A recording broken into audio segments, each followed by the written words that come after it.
Assalamualaikum warahmatullahi wabarakatuh.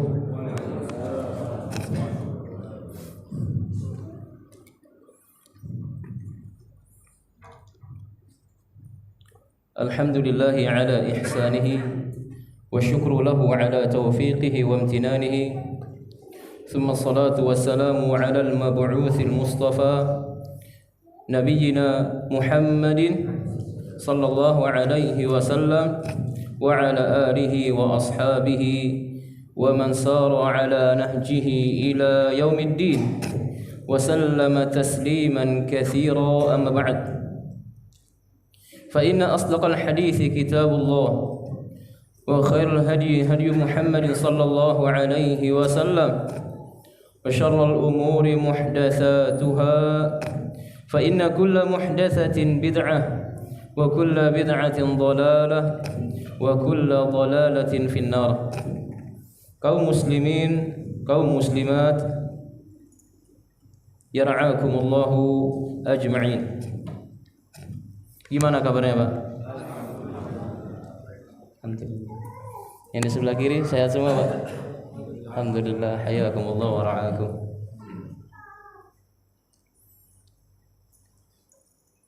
Segala puji bagi Allah Subhanahu wa taala yang karena rahmatnya, nikmatnya, karunia-Nya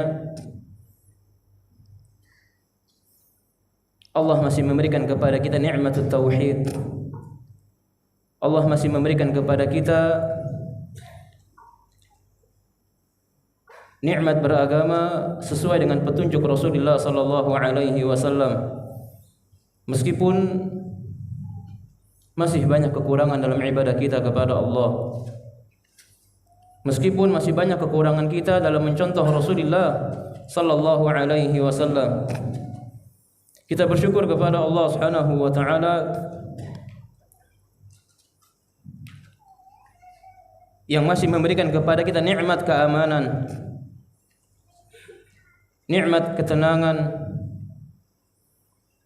Kita mau salat ke rumah-rumah Allah itu mudah, aman, tenang. Kita mau pergi dengan keluarga kita, anak-anak kita, istri kita, tenang. Dan kita enggak ketakutan. Maka kita bersyukur jamaah kepada Allah atas semua limpahan nikmat tersebut, dan kita minta terus kepada Allah Subhanahu wa taala agar Allah kuatkan keimanan kita kepadanya, agar Allah istiqamahkan kita di atas sunnah Rasulullah sallallahu alaihi wasallam, di mana saudara-saudari kita di negeri yang kita cintai, di Palestina,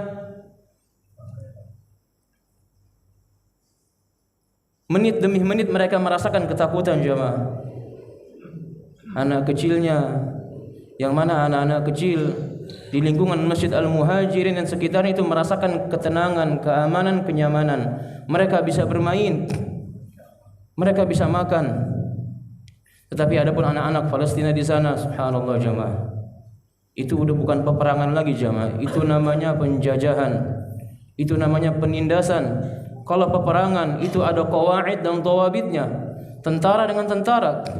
Tetapi enggak, Yahudi, Syiah, laknatullah alaihim, mereka membunuh dengan membabi buta wanita-wanita kaum muslimat dan generasi-generasi kaum muslimin, anak-anak kecil. yang kepalanya pecah, yang tangannya putus, yang kakinya putus. Satu sisi kita melihat kejadian tersebut itu mengikis hati kita, membuat hati kita sedih jamaah. Sakit hati kita itu. Tetapi Islam telah mengajarkan kepada kita sebuah pondasi dalam beragama. Ahlus sunnah itu memiliki koridor-koridor dalam beragama. Enggak bisa frontal semau kita berlandaskan semangat semata, tidak. Islam telah atur semuanya. Bagaimana kaum muslimin, anak-anak kecil mereka dibantai semua di sana. Oh ya subhanallah jamaah. Jamaah jangan buang-buang makanan. Jangan buang-buang makanan. Demi Allah jangan buang-buang makanan. Itu anak ngelihat anak kecil di sana itu lebih kecil dari antum. Mungkin seanaknya Bang Evan, Umar. Anak kecil jamaah. Subhanallah jamaah. Itu minta makanan itu bukan untuk dirinya, tetapi untuk saudarinya. Terkadang dia minta makanan untuk menghibur dirinya jamaah. Yang terkadang mungkin mereka gemeteran, mereka ketakutan.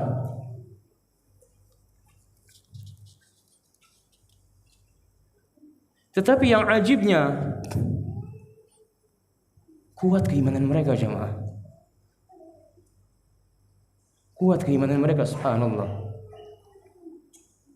Jauh sama kita, jauh jamaah, jauh. Anak kecilnya seperti itu keimanan mereka. Mereka masih bisa menyebut nama Allah di kondisi seperti itu. Maka benar kata Nabi SAW, ini bukan kehidupan jamaah. Ini bukan kehidupan. Maka di antara hikmah besar Allah ciptakan kehidupan akhirat. Itu fungsi bagi orang-orang yang beriman kepada Allah untuk mereka bisa menikmati kehidupan yang hakiki. Allahu akbar. Jamaah kaum muslimin azani Allah wa iyyakum.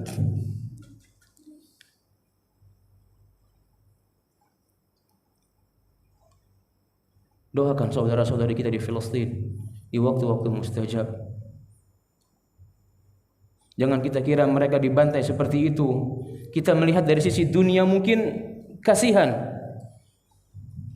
Tetapi ketahui jamaah, kalau kita mengimani Rasul sallallahu alaihi wasallam, kita mengimani hadis-hadis Nabi alaihi salatu wasallam, itu mereka lagi bermain jamaah. Mereka lagi bahagia di sana di sisi Allah Subhanahu wa taala. Anak-anak kecil mereka yang tangannya putus, mereka lagi bermain di sisi Allah Subhanahu wa taala.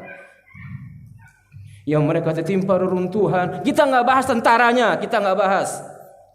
Kita bahas anak-anak kecil yang nggak paham apa-apa, wanita-wanita yang nggak paham apa-apa itu. Udah banyak skenario-skenario yang dilakukan oleh orang-orang Syiah dan orang-orang Yahudi yang mereka dari zaman dulu itu satu kepala mereka dari Abdullah bin Sabah itu kepalanya.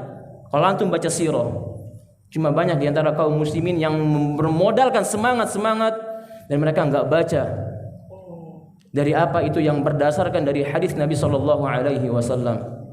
Anak-anak kecil jamaah, Allahu musta'an. Kaum muslimin azani Allah wa iyyakum.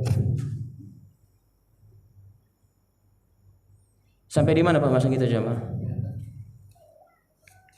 Sampai di mana pembahasan kita? Risalah kenabian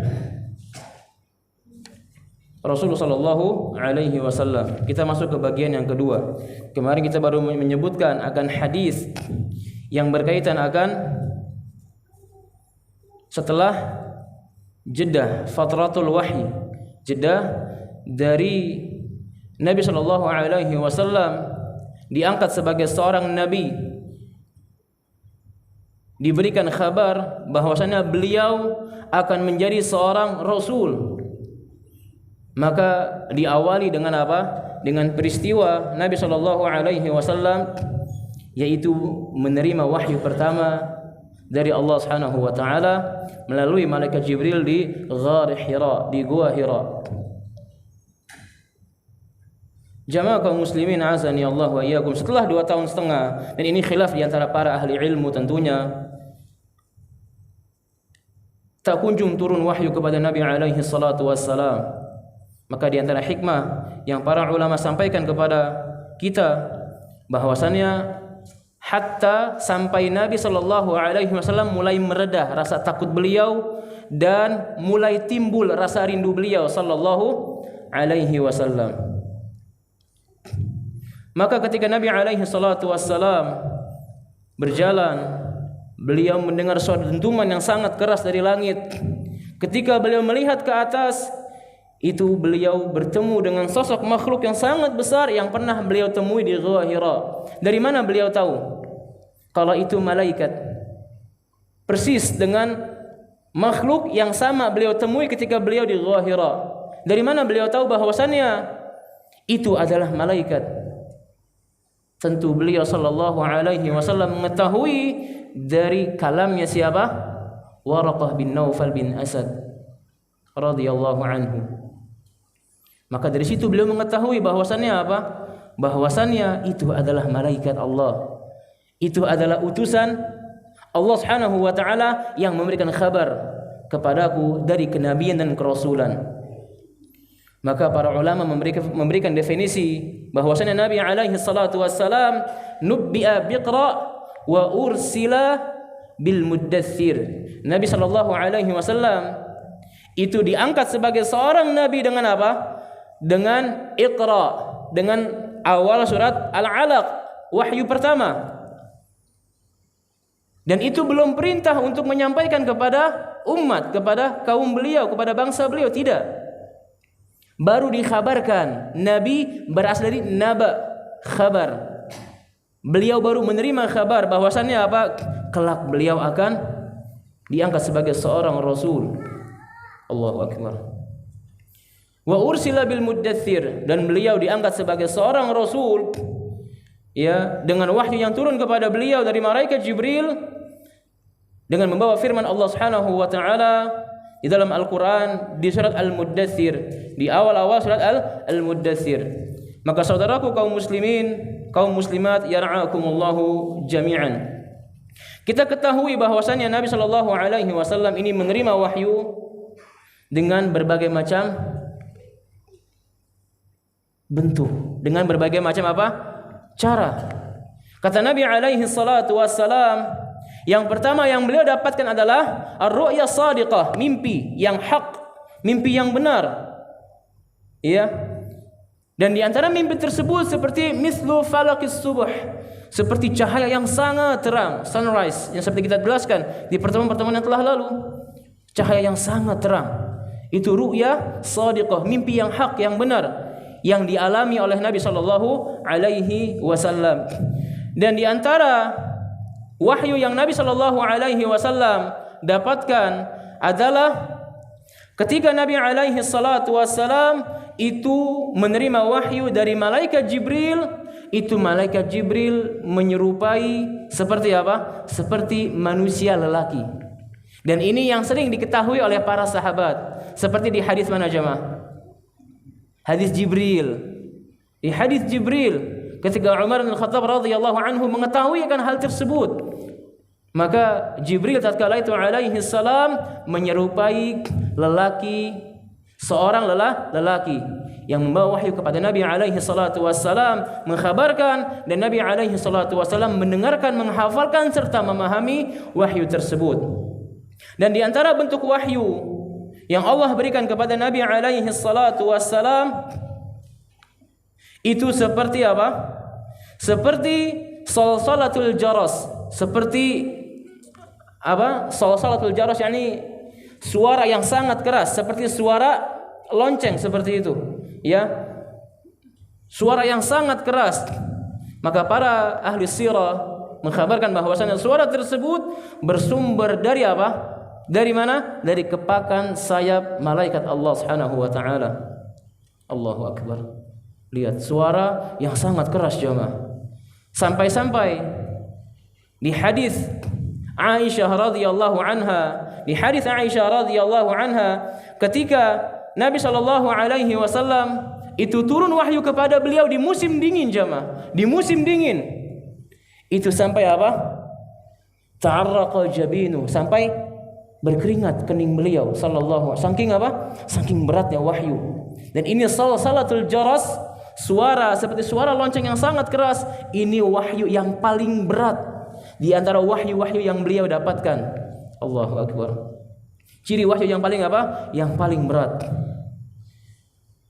Dalam hadis Thabit, Zaid bin Thabit radhiyallahu anhu. Zaid bin Thabit ini jamaah, ini katibul wahyi, sahabat yang menulis wahyu. Dan beliau orang pertama yang menghafalkan Al-Quran radhiyallahu anhu.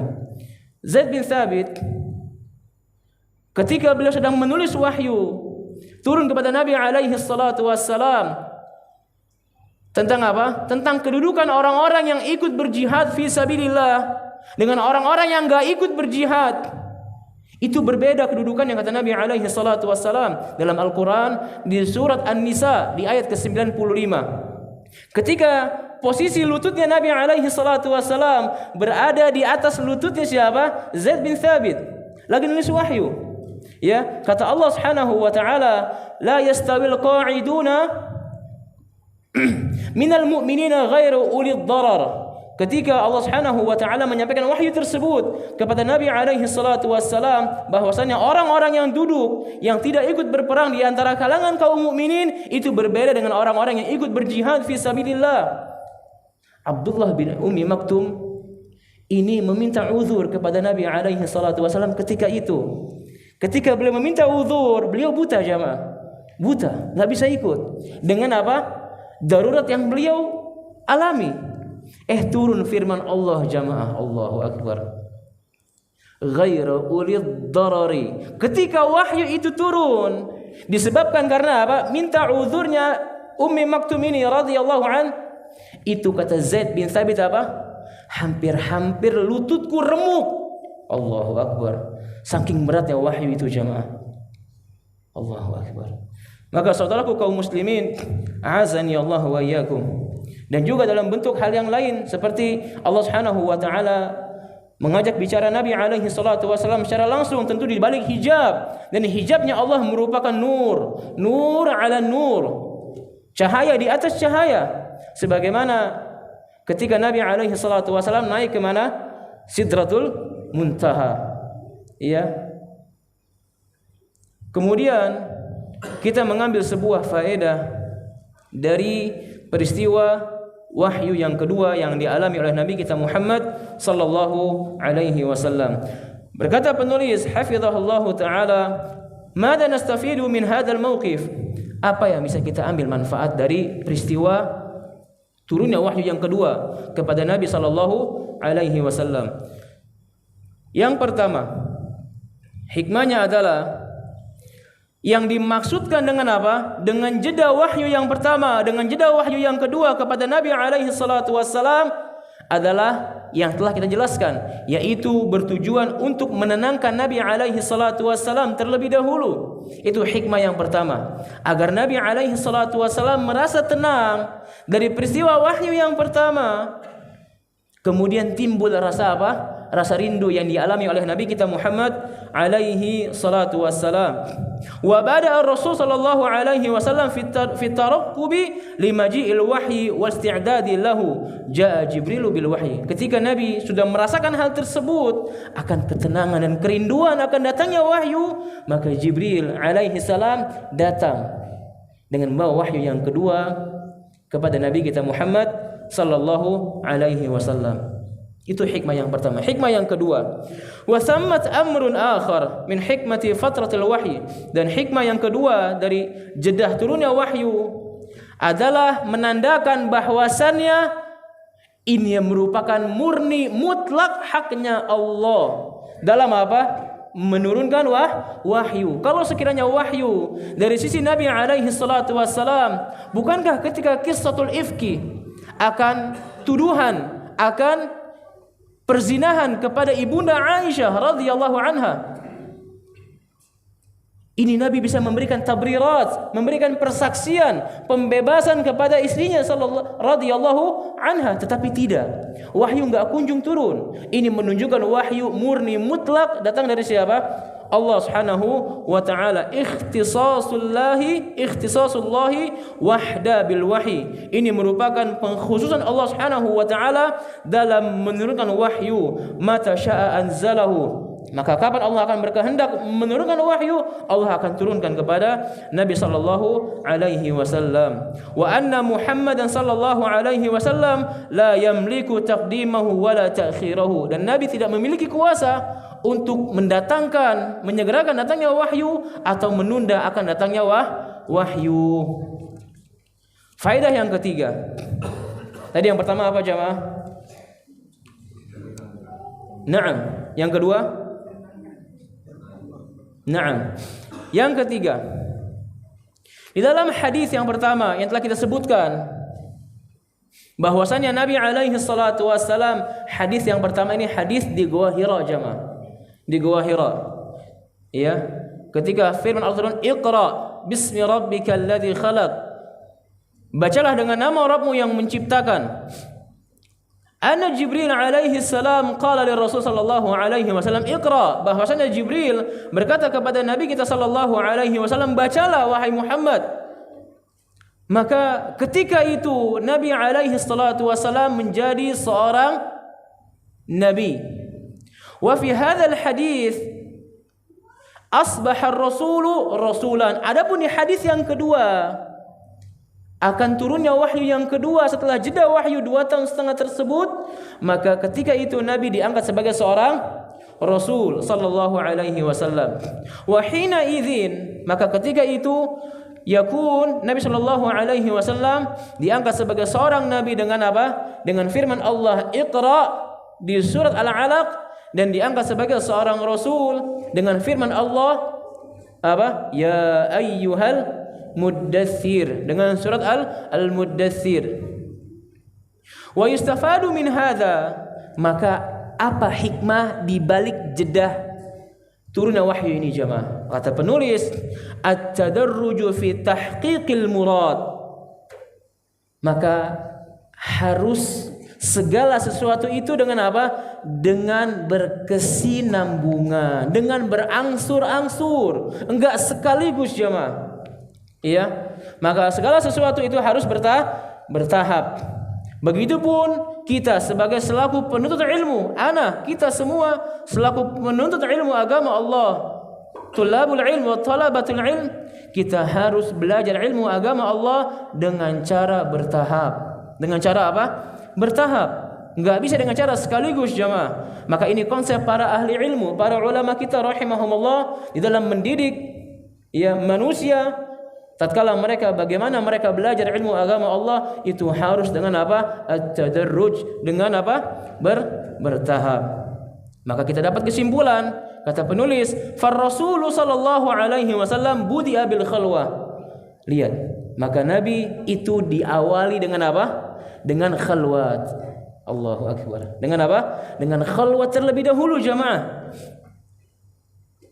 Kemudian ar-ru'ya shadiqah, kemudian mimpi yang hak. Level yang kedua, mimpi yang apa? Yang hak, yang benar. Summan nubuwah. Kemudian beliau mendapat risalah kenabian. Kemudian beliau mendapat risalah kerasulan sallallahu alaihi wasallam. Wa hakadzal fardu wa huwa yata'allamu aw yu'allim. Maka inilah manhaj, metode yang harus diambil oleh setiap muslim dan muslimah di dalam belajar dan mengajarkan ilmu. Itu harus dengan apa? Tadarruj, dengan bertahap jemaah. Begitupun antum ketika mengajarkan apa? Anak-anak kita, anak-anak antum. Dengan cara apa? Bertahap, sesuai dengan kemampuan mereka masing-masing, dan jangan dipaksa. Saudaraku kaum muslimin, azani Allah wa iyyakum. Sebagaimana hadis Nabi alaihi salatu wassalam ketika Nabi sallallahu alaihi wasallam memerintahkan Muadz bin Jabal, ya, Muadz untuk berdakwah ke wilayah Yaman. Yaman waktu itu kondisinya masih banyak orang-orang ahlul kitab. Masih banyak orang apa? Ahlul Kitab, Nasraniyah banyak di sana di Yaman.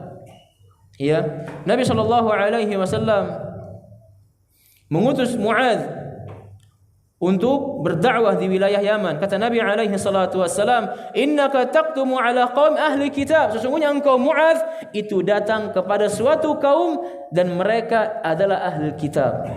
Allahu akbar. Fayakun awwalu ma tad'uuhum ilaihi ibadatullah. Maka awal yang harus kau ingatkan kepada mereka, yang kau serukan kepada mereka, ajak mereka adalah bagaimana mereka menyembah Allah Subhanahu wa taala. Dalam riwayat yang lain, kata Nabi alaihi salatu wasalam, "Falyakun awwalu ma tad'uuhum ilaihi ila an yuwahhidullaha." Maka hendaknya mereka pertama kali mentauhidkan Allah Subhanahu wa taala. Ketika mereka mulai kenal tauhid, mulai kenal Allah Subhanahu wa taala, siapa Allah, ya, baru kabarkan kepada mereka bahwasannya Allah Subhanahu wa taala mewajibkan atas kita, atas kalian semua adalah salat 5 waktu yang wajib.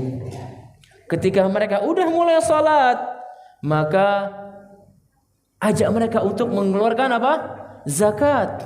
Dan ini konsep tadarruj jamaah, bertahap. Begitupun ketika kita berdakwah kepada ayah ibu kita, ayah ibu kita, saudara kita, tetangga kita, atau anak kita, ketika mereka belum mengenal sunnah Nabi alaihi salatu wassalam, apakah memulai dengan perkara-perkara yang furu'? Tidak. Maka awali dengan perkara-perkara yang apa? Yang usul, menjadi pondasi dasar sebagai seorang muslim.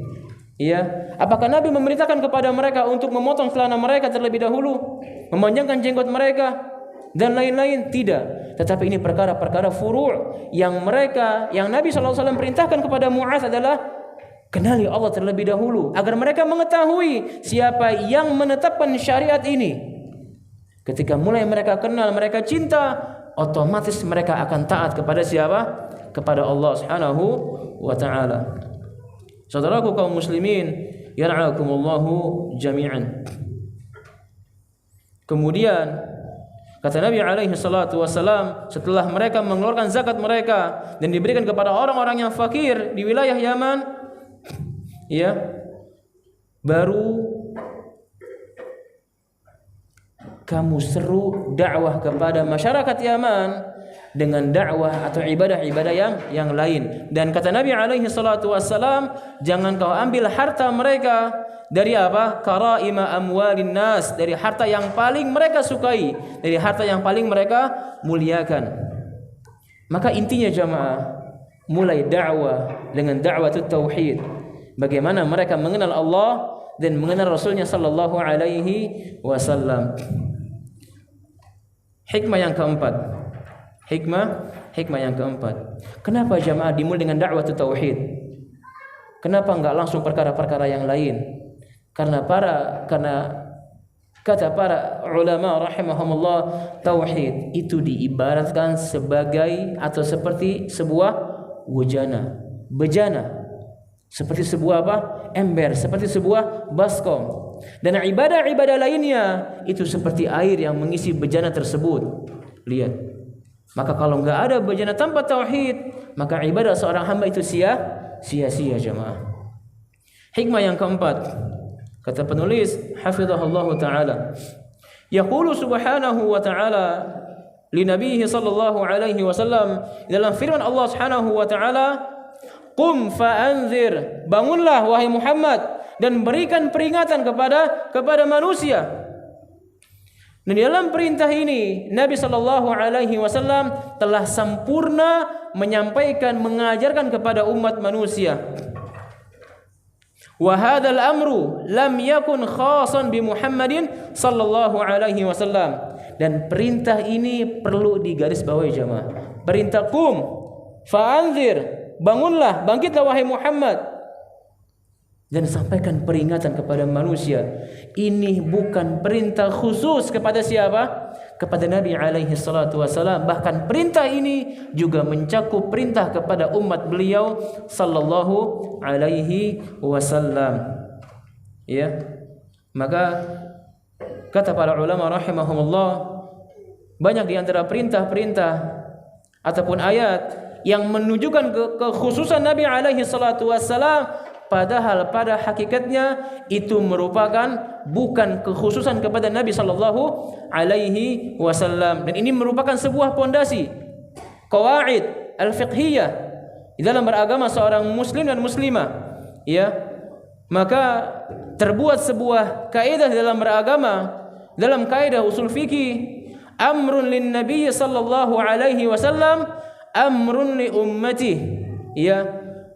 Perintah untuk Nabi alaihi salatu wassalam adalah mencakup perintah untuk siapa? Untuk umat beliau juga sallallahu alaihi wasallam. Madama lam yadulla dalilun ala takhsisin rabbah. Selama perintah tersebut belum ada pengkhususan untuk siapa? Untuk Nabi sallallahu alaihi wasallam, maka perintah tersebut juga mencakup untuk umat beliau sallallahu alaihi wasallam. Kemudian firman Allah Subhanahu wa taala, "Wa thiyabaka fatahhir."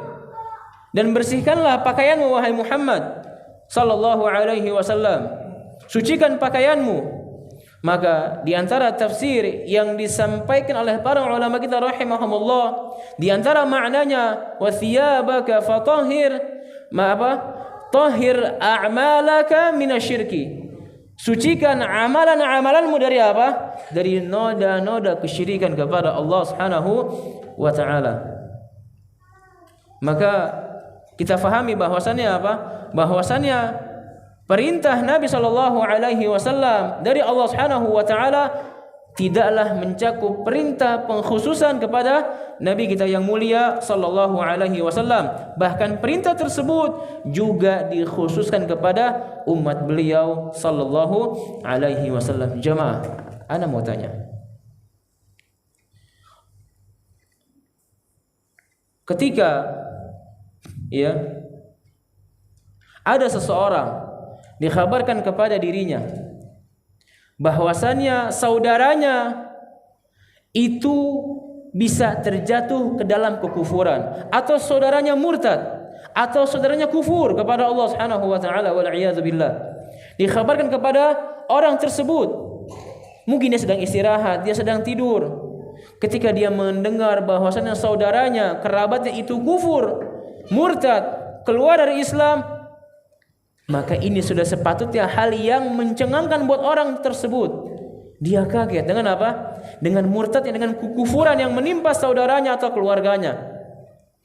Maka orang-orang yang paling sayang kepada manusia, kepada kaum muslimin adalah mereka yang senantiasa mengingatkan kepada manusia lainnya akan pentingnya tauhid dan bahayanya syirik, akan pentingnya sunnah dan bahayanya bid'ah. Ini adalah hakikat orang-orang yang betul-betul mencintai kaum muslimin secara umum. Bahwasanya mereka adalah orang-orang yang senantiasa memperingatkan manusia untuk berpegang teguh dengan tauhid Allah dan menjauhkan dirinya dari hal-hal yang berbau syirik kepada Allah Subhanahu wa taala. Hikmah yang kelima, kata penulis hafizahullah taala, nakhlusu min hadzal mawqif ila anna al-bi'tsata an-nabawiyyah qad balagat awjuhan marrat khilal dzalika bil marahil at-taliyah. Ya, kita ketahui bahwasannya di antara peristiwa-peristiwa diangkatnya Nabi sebagai seorang nabi dan rasul dan masa-masa kenabian dan kerasulan tersebut ini telah berlalu dengan fase-fase berikut ini. Fase yang pertama, lamma danat bi'tsatur Rasul sallallahu alaihi wasallam intasharat fil umami anna Allah Ta'ala sayab'atsu nabiyyan fi hadzal zaman. Panjang pembahasannya, kesimpulannya bahwasanya yang pertama adalah fase atau masa-masa kenabian jamaah ini telah berlalu. Dan berlalunya masa-masa kenabian dan kerasulan ini memiliki beberapa fase, beberapa marhalah, beberapa tahapan. Tahapan yang pertama, kata penulis hafizahullah ta'ala, fase yang pertama adalah tersebarnya kabar, berita di tengah kaum manusia bahwasannya apa? Akan datang seorang yang akan menjadi nabi dan rasul di akhir zaman. akan ada seorang nabi terakhir yang diutus kepada umat manusia. Dan ini telah tersebar di telinga seluruh manusia jemaah. Sampai ketika waktu beliau masih kecil dibawa oleh pamannya, itu pendeta ulamanya Nasrani itu mengetahui bahwasannya apa? Ada seorang rasul yang akan diutus kepada umat seluruh manusia, dan ini tercatat di dalam apa? Dalam kitab-kitab samawi yang turun kepada mereka. Allahu Akbar. Ya, maka fase yang pertama tersebarnya kabar bahwasannya ada seorang nabi yang akan diutus kepada manusia semuanya. Kemudian fase yang kedua, lamma dana waktu nubuwah hubbiba ilaihi sallallahu alaihi wasallam al-khala'u falam yazal fi khalwatihi yuhayyi'uhu Allahu lima qaddara lahu. Ketika tersebarnya kabar bahwasannya ada seorang yang akan diangkat sebagai seorang nabi dan rasul, fase yang kedua, nabi itu dibuat cinta oleh Allah dengan apa? Dengan berkhalwat, dengan menyendiri beliau, berdua-dua dengan Allah Subhanahu wa taala. Beliau beribadah kepada Allah, menjauhkan diri dari kebisingan-kebisingan kaumnya. Dan khalwatnya beliau, penjagaan Allah kepada beliau sallallahu alaihi wasallam ini sampai ke titik yang Allah takdirkan beliau sebagai seorang nabi dan rasul.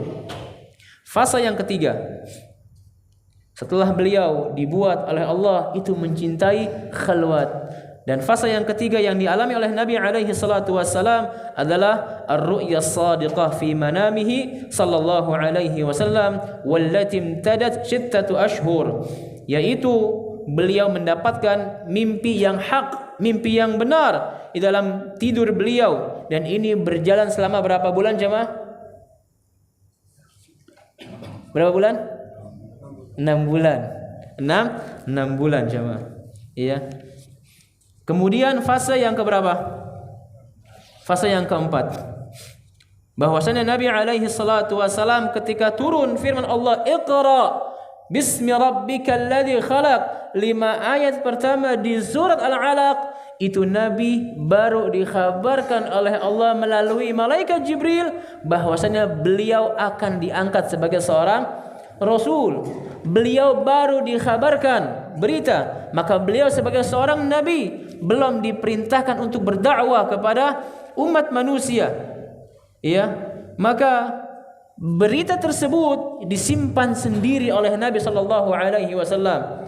Ketika mulai hilang rasa takut dan timbul rasa rindu, maka turunlah wahyu yang kedua di awal-awal surat Al-Muddatsir yang menyebabkan beliau diangkat sebagai seorang Rasul sallallahu alaihi wasallam, dan beliau fa'anzir, diperintahkan oleh Allah untuk menyampaikan risalah ini oleh Allah Subhanahu wa taala, dan diawali risalah beliau, dakwah beliau dengan dakwah as-sirriyah, dengan dakwah secara sembunyi-sembunyi. Selama berapa tahun jemaah? 3 tahun. 3 tahun. Kemudian fase yang terakhir, fase yang kelima adalah nuzulul wahyi ala Rasul sallallahu alaihi wasallam bil amri wal inzar. Nah, ini baru fase yang kelima, ketika wahyu yang kedua turun kepada Nabi menunjukkan apa? Beliau telah diangkat sebagai seorang rasul, dan perintah kepada beliau untuk menyampaikan, berdakwah kepada umat beliau sallallahu alaihi wasallam dengan memerintahkan apa yang Allah perintahkan dan memperingatkan apa yang Allah larang. Wahia martabatur risalah, dan itu merupakan fase kerasulan yang sebelumnya beliau dapatkan sebagai fase kenabian. Fa asbaha bidzalika mab'utsan min Allah subhanahu wa ta'ala basyiran wa nadhira. Maka dengannya Nabi sallallahu alaihi wasallam diutus dari Allah oleh Allah Subhanahu wa taala untuk memberikan kabar gembira dan memperingatkan manusia dari ancaman-ancaman Allah Subhanahu wa taala. Maka menjadinya Nabi sebagai seorang rasul ini mengalami berapa fase jamaah?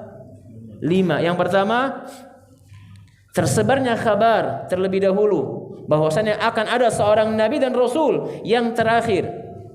Yang kedua, fase yang kedua, marhalah yang kedua adalah khalwat, berdua-duaan Nabi sallallahu alaihi wasallam beribadah kepada Allah Subhanahu wa taala, menjauhkan diri dari kebisingan, kemungkaran, kerusakan yang ada pada kaumnya bangsa Arab tatkala itu.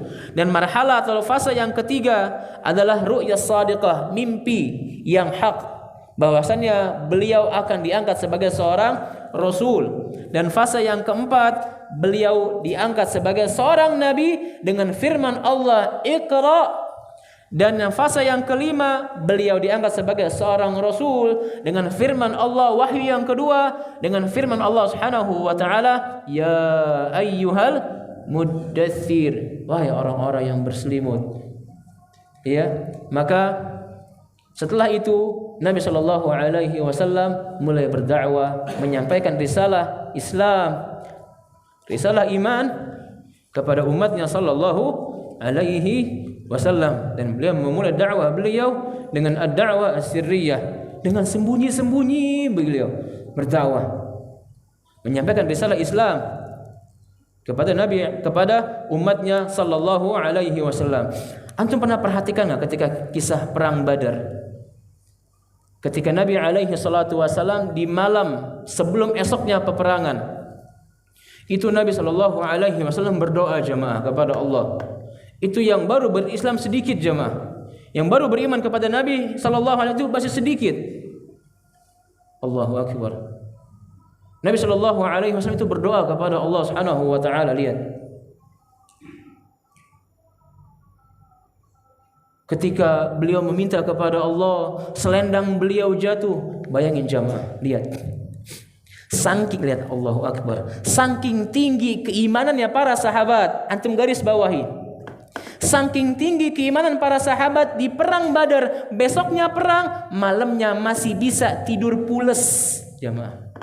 Idh yughashshikumun nu'asa amanatan min. Lihat, ketika rasa kantuk itu turun kepada mereka radhiyallahu an. Hujan turun ketika itu jemaah. Allahu akbar. Semua sahabat tidur.